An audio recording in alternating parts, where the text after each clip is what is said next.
पुण्यश्लोक अहिल्यादेवी होळकर यांची 301वी जयंती अहिल्यानगरच्या चोंडी इथे मोठ्या उत्साहात साजरी होते आणि या कार्यक्रमासाठी मुख्यमंत्री आणि दोन्ही उपमुख्यमंत्री यांची हजेरी पाहायला मिळाली।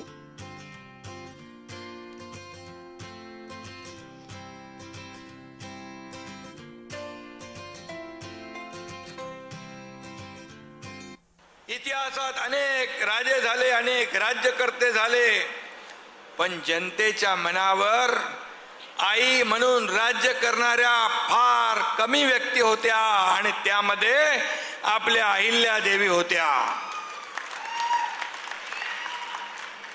त्यांचं न्यायदान अचूक होतं। भांडणाऱ्यांच्या दोन्ही बाजूंचं ते समाधान न्यायाने करायच्या।